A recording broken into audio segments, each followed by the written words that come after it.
નમસ્કાર મિત્રો, ભારતના રાષ્ટ્રપતિ આજના વિડીયોમાં આપણે વાત કરીશું ભારતના 1950થી 2025 સુધીના તમામ રાષ્ટ્રપતિ વિશે। હા મિત્રો, આ વિડીયોમાં તમે ભારતના પહેલા રાષ્ટ્રપતિ ડૉક્ટર રાજેન્દ્ર પ્રસાદથી લઈ આજ સુધીના તમામ એટલે કે છેલ્લા દ્રૌપદી મુર્મુ સુધીના રાષ્ટ્રપતિઓ વિશે વિગતવાર ચર્ચા કરીશું। સાથે આ વિડીયોમાં આપણે જોઈશું દરેક રાષ્ટ્રપતિનું નામ, તેમનો કાર્યકાળ, તેમના વિશે વિશેષ માહિતી અને કેટલાક રસપ્રદ તથ્યો વિશે। તો ચાલો મિત્રો નિહાળીએ વિડીયો। સૌપ્રથમ વાત કરીએ તો ભારતની રાષ્ટ્રપતિની વાત કરીએ તો ભારતના રાષ્ટ્રપતિ તમામ સ્વતંત્ર બંધારણીય સંસ્થાઓના સામાન્ય વડા છે। રાષ્ટ્રપતિ કારોબારી વિભાગના નામાંકિત વડા, દેશના પ્રથમ નાગરિક અને ભારતીય સશસ્ત્ર દળોના સર્વોચ્ચ કમાન્ડર છે। રાષ્ટ્રપતિની પસંદગી પરોક્ષ રીતે ભારતીય સંસદના બંને ગૃહો અને ભારતના દરેક રાજ્યો અને પ્રદેશોની વિધાનસભાઓ ધરાવતી ચૂંટણી મંડળ દ્વારા કરવામાં આવે છે। કાયદાની અદાલતમાં રાષ્ટ્રપતિની કાર્યવાહી પર કોઈ પ્રતિબંધ નથી। તો મિત્રો, આ હતી કેટલીક પ્રારંભિક બંધારણા ભારતના રાષ્ટ્રપતિ વિશે। હવે જોઈશું દરેક રાષ્ટ્રપતિ વિશે। સૌપ્રથમ છે ડૉક્ટર રાજેન્દ્ર પ્રસાદ। તેમનો કાર્યકાળ જોઈએ તો તેમનો કાર્યકાળ છે 26 જાન્યુઆરી 1950થી લઈ 13 મે 1962 સુધી। સમથિંગ 12 વર્ષ જેવું તેઓ રાષ્ટ્રપતિ પદે રહી ચૂક્યા છે। સ્વતંત્ર ભારતના પ્રથમ અને એકમાત્ર રાષ્ટ્રપતિ જેમણે 2 વાર કાર્યકાળ પૂર્ણ કર્યો છે। સંવિધાન સભાના અધ્યક્ષ તરીકે તેમણે મહત્વની ભૂમિકા ભજવી હતી। ગાંધીજીના નજીકના તેઓ સહયોગી હતા। ખેડૂત અને શિક્ષણ ક્ષેત્રે વિશેષ યોગદાન તેમણે આપેલું છે। 1962માં ભારત રત્ન એનાયત કરવામાં આવ્યો હતો। તો રાજેન્દ્ર પ્રસાદને ભારત રત્ન 1962માં પ્રદાન કરવામાં આવ્યો હતો। 1915માં તેમણે માસ્ટર ઇન લોની પરીક્ષા સન્માન સાથે પાસ કરી, ત્યારબાદ કાયદામાં તેમની ડોક્ટરેટ પૂર્ણ કરી। તો મિત્રો, આ હતું તેમનું શિક્ષણ।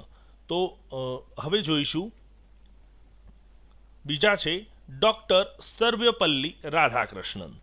તેમનો કાર્યકાળ જોઈએ તો 13 મે 1962થી લઈ 13 મે 1967 એટલે કે તેમણે પણ તેમનો કાર્યકાળ સંપૂર્ણ પૂર્ણ કરેલો છે 5 વર્ષનો। તેમના વિશે જોઈએ તો તેઓ એક મહાન ફિલોસોફર અને શિક્ષણવિદ છે। તેમના જન્મદિવસે દર વર્ષે 5 સપ્ટેમ્બર શિક્ષક દિવસ તરીકે ઉજવાય છે। તો મિત્રો, આપ સર્વે પરિચિત હશો કે શિક્ષક દિવસ ડૉક્ટર સર્વપલ્લી રાધાકૃષ્ણના માનમાં ઉજવાતો હોય છે। ભારતીય સંસ્કૃતિને વૈશ્વિક સ્તરે ઓળખ આપી 1954માં ભારત રત્ન પ્રાપ્ત થયેલો છે તેમને, અને ભારતના પ્રથમ ઉપરાષ્ટ્રપતિ પણ તેઓ હતા। તો 1954માં તેમને ભારત રત્ન મળેલો છે, અને જ્યારે ડૉક્ટર રાજેન્દ્ર પ્રસાદ ભારતના રાષ્ટ્રપતિ હતા ત્યારે તેઓ ભારતના ઉપરાષ્ટ્રપતિ પદે રહી ચૂક્યા છે। વેદાંતની નૈતિકતા અને તેની આધ્યાત્મિક પૂર્વધારણાઓ સર્વપલ્લીએ તેમના સ્નાતકની ડિગ્રી થીસીસ માટે લખ્યું હતું। આ રાધાકૃષ્ણનની માત્ર 20 વર્ષના હતા ત્યારે તેમની થીસીસ પ્રકાશિત થઈ હતી। તો મિત્રો, આ જે થીસીસની વાત કરે છે ડૉક્ટર સર્વપલ્લી રાધાકૃષ્ણનની થીસીસ, જ્યારે તેઓ માત્ર 20 જ વર્ષના હતા ત્યારે તેમણે પ્રકાશિત કરી હતી। ત્રીજા રાષ્ટ્રપતિ વિશે ડૉક્ટર ઝાકિર હુસૈન।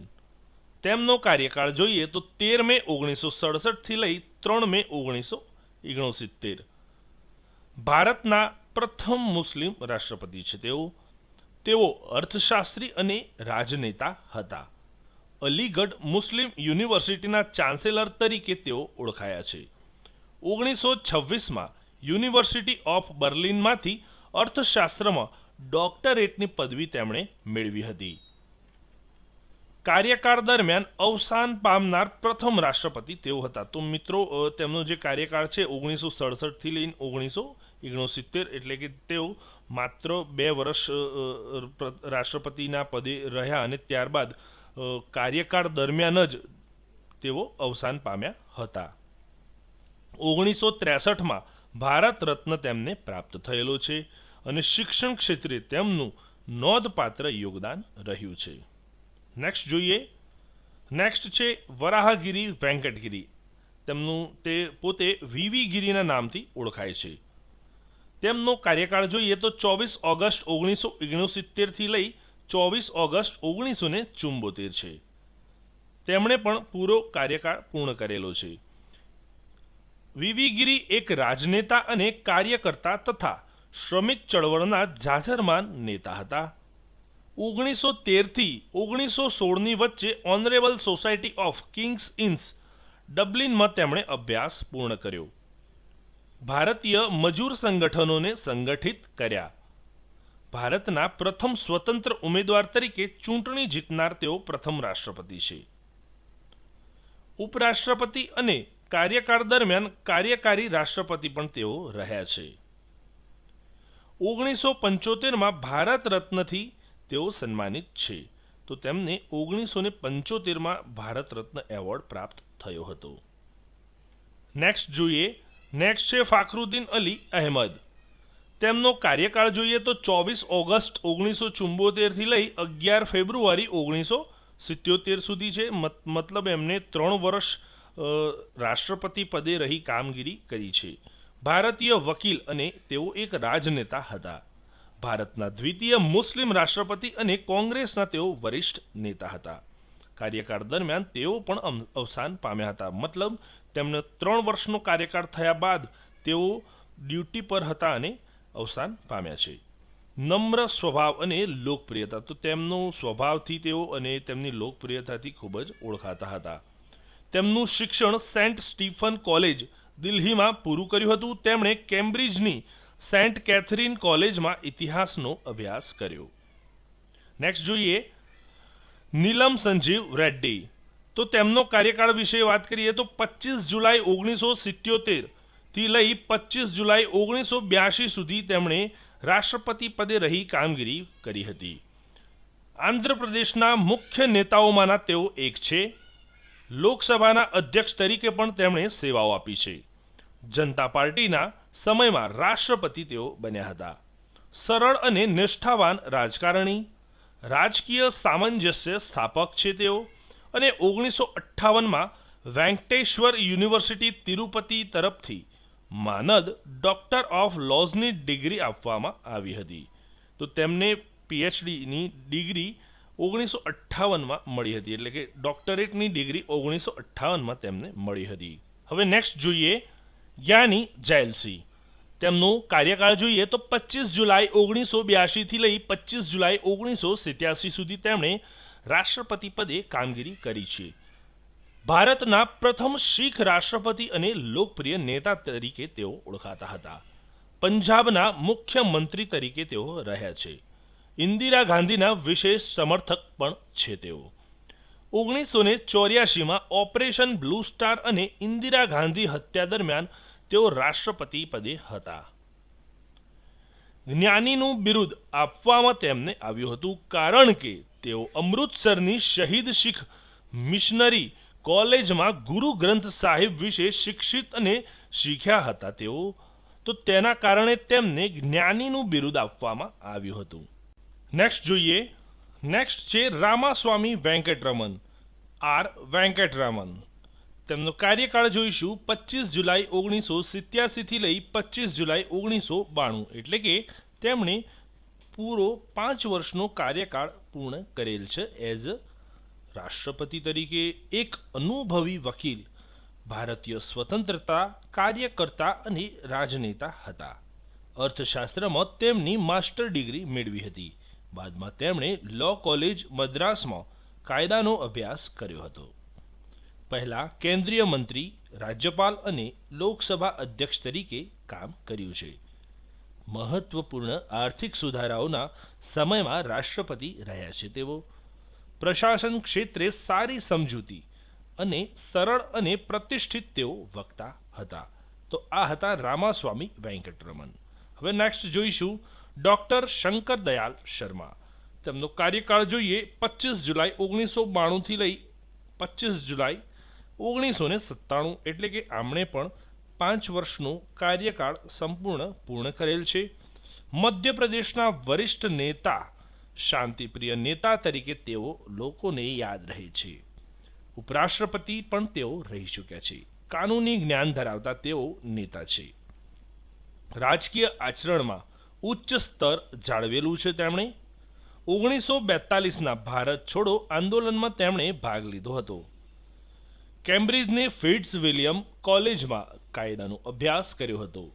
LLM લખનૌ યુનિવર્સિટીમાંથી અને કેમ્બ્રિજ યુનિવર્સિટીમાંથી તેમણે PhD પદવી પ્રાપ્ત કરી હતી. હવે નેક્સ્ટ જોઈશું KR નારાયણ.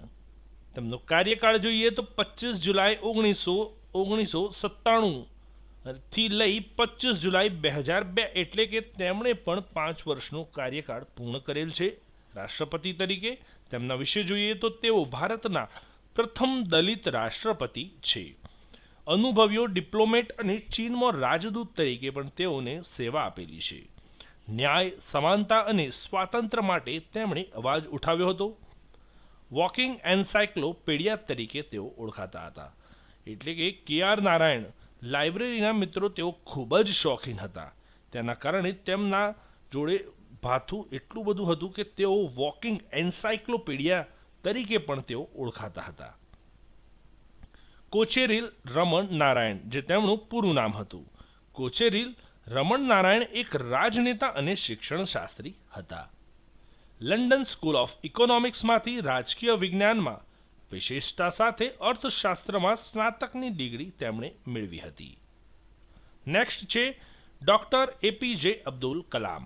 તેમનો કાર્યકાળ છે 25 જુલાઈ 2002 થી લઈ 25 જુલાઈ 2007. તેમના વિશે જોઈએ તો દેશના મિસાઇલ મેન તરીકે તેઓ જાણીતા છે. તેઓ એરોસ્પેસ વૈજ્ઞાનિક હતા. તો ઘણી વખત પરીક્ષામાં પ્રશ્ન પૂછાતો હોય છે, ભારતમાં મિસાઇલ મેન તરીકે કોણ ઓળખાય છે? તો જવાબ છે ડૉક્ટર APJ અબ્દુલ કલામ. અબુલ ફકીર જૈનુલાબુદ્દીન અબ્દુલ કલામ, જે APJ અબ્દુલ કલામનું પૂરું નામ છે. તેઓ વિજ્ઞાન અને તાલીમ ક્ષેત્રે આગળ છે. સેન્ટ જોસેફ કોલેજ તિરુચિરાપલ્લીમાંથી ભૌતિકશાસ્ત્રમાં સ્નાતક થયા હતા. ત્યારબાદ તેમણે મદ્રાસ ઇન્સ્ટિટ્યૂટ ઓફ ટેકનોલોજીમાં એરોસ્પેસ એન્જિનિયરિંગનો અભ્યાસ પૂર્ણ કર્યો છે. યુવા પેઢીમાં પ્રેરણા પૂરું પાડનાર છે તેઓ. સાથે તેમણે એક પુસ્તક લખ્યું છે. તેનું નામ છે વિંગ્સ ઓફ ફાયર, જેનું ગુજરાતી છે અગન પંખ. પૂર્વ DRDO વૈજ્ઞાનિક હતા. સાથે 1997માં તેમને ભારત રત્ન એવોર્ડ પ્રાપ્ત થયેલો છે. તો આ હતા મિત્રો ડૉક્ટર APJ અબ્દુલ કલામ. હવે વાત કરીશું પ્રતિભા પાટીલ. તો કાર્યકાળ જોઈએ તો 25 જુલાઈ 2007 થી લઈ 25 જુલાઈ 2012, એટલે કે તેમણે રાષ્ટ્રપતિ પદે 5 વર્ષ પૂર્ણ કરેલ છે. ભારતની પ્રથમ મહિલા રાષ્ટ્રપતિ છે તેઓ. તો ભારતના સૌપ્રથમ મહિલા રાષ્ટ્રપતિ કોણ હતા? પ્રતિભા પાટીલ. મહારાષ્ટ્રના રાજ્યપાલ તેઓ રહી ચૂક્યા છે. મહિલા શિક્ષણ અને વિકાસ માટે તેમણે કાર્ય કર્યું છે. સાંસદ અને કાનૂની પૃષ્ઠભૂમિ સાથે એક રાજનેતા અને વકીલ તરીકે તેઓ કાર્યરત રહ્યા હતા. જલગાંવમાંથી રાજકીય વિજ્ઞાન અને અર્થશાસ્ત્રમાં માસ્ટર ડિગ્રી મેળવી અને બાદમાં સરકારી લો કોલેજ બોમ્બેમાંથી કાયદાની સ્નાતકની ડિગ્રી મેળવી હતી. નેક્સ્ટ જોઈએ પ્રણવ મુખર્જી. કાર્યકાળ છે 25 જુલાઈ 2012 થી લઈ 25 જુલાઈ 2017. કોંગ્રેસના તેઓ વરિષ્ઠ નેતા છે. રાજનીતિ વિજ્ઞાન અને ઇતિહાસમાં MAની ડિગ્રી પ્રાપ્ત કરી હતી અને કલકત્તા યુનિવર્સિટીમાંથી LLBની ડિગ્રી તેમણે મેળવી હતી. ભારતના સૌથી અનુભવી કેન્દ્રીય તેઓ મંત્રી હતા. વિત્ત મંત્રાલય, સંરક્ષણ, વિદેશ મંત્રાલય જેવા પદ તેમણે સંભાળ્યા હતા. બહુમુખી ભાષણ કૌશલ્ય ધરાવે છે તેઓ અને 2019માં તેમને ભારત રત્ન એવોર્ડ પણ પ્રાપ્ત થયેલો છે. નેક્સ્ટ જોઈએ. નેક્સ્ટ છે રામનાથ કોવિંદ. તેમનો કાર્યકાળ છે 25 જુલાઈ 2017 થી લઈ 25 જુલાઈ 2022, એટલે કે તેમણે પણ 5 વર્ષ રાષ્ટ્રપતિ પદે પૂર્ણ કરેલ છે. દલિત સમાજમાંથી આવતા તેઓ રાષ્ટ્રપતિ છે. બિહાર રાજ્યના તેઓ રાજ્યપાલ રહી ચૂક્યા હતા. વકીલ તરીકે સુપ્રીમ કોર્ટે પ્રેક્ટિસ પણ તેઓને કરેલી છે. આરએસએસ સાથે સંકળાયેલા તેઓ નેતા છે. સાથે નમ્ર અને તેમનું વર્તન ખૂબ જ સરળ છે. ડીએવી કોલેજમાંથી કોમર્સમાં સ્નાતક અને એલએલબીની ડિગ્રી મેળવી છે. તો મિત્રો આ હતા રામનાથ કોવિંદ. અને હા લાસ્ટ હવે નેક્સ્ટ જોઈએ દ્રૌપદી મુર્મુ, હાલના રાષ્ટ્રપતિ. તેમનો કાર્યકાળ જોઈએ તો 25 જુલાઈ 2000થી લઈ હાલ સુધી તેઓ અત્યારે પણ તેઓ રાષ્ટ્રપતિ પદે કાર્યરત છે. તેમના વિશે કેટલીક માહિતી જોઈએ તો ભારતની પ્રથમ અનુસૂચિત જનજાતિ એટલે કે આદિવાસી મહિલા રાષ્ટ્રપતિ છે. બીજું છે ભારતીય જનતા પાર્ટીના તેઓ સભ્ય છે, એટલે કે ભાજપના તેઓ સભ્ય છે. ઓડિશાની રાજકારણી, શિક્ષિકાથી નેતા. તો તેઓ સૌપ્રથમ શિક્ષિકા તરીકે નોકરી કરતા હતા, ત્યારબાદ આગળ વધતા ગયા અને તેઓ રાષ્ટ્રપતિ સુધીની સફર ખેડી છે. સમાજના પછાત વર્ગ માટે તેમણે અવાજ ઉઠાવ્યો. નમ્ર અને લોકપ્રિય છબી. તેઓ ઓડિશા રાજ્યના છે. તે 5 વર્ષનો કાર્યકાળ પૂર્ણ કરનાર ઝારખંડના પ્રથમ રાજ્યપાલ છે. તો તેમણે ઝારખંડના રાજ્યપાલ તરીકે પણ તેમણે કામગીરી બજાવેલ છે. તો આ હતા મિત્રો દ્રૌપદી મુર્મુ. તો મિત્રો આજે આપણે આ વાત કરી ભારતના રાષ્ટ્રપતિઓ વિશે અને તેમાં ભારતના 1950થી લઈ 25 સુધીના તમામ રાષ્ટ્રપતિઓ વિશે ફોટા સાથે તેમનો કાર્યકાળ અને તેમના વિશે રસપ્રદ તથ્યો જોયા અને તેમના શિક્ષણ વિશે પણ માહિતી લીધી. મિત્રો આજનો વિડીયો આપને પસંદ પડ્યો હોય તો જરૂરથી લાઈક કરશો અને ચેનલને સબસ્ક્રાઈબ કરવાનું ભૂલશો નહીં. ધન્યવાદ મિત્રો.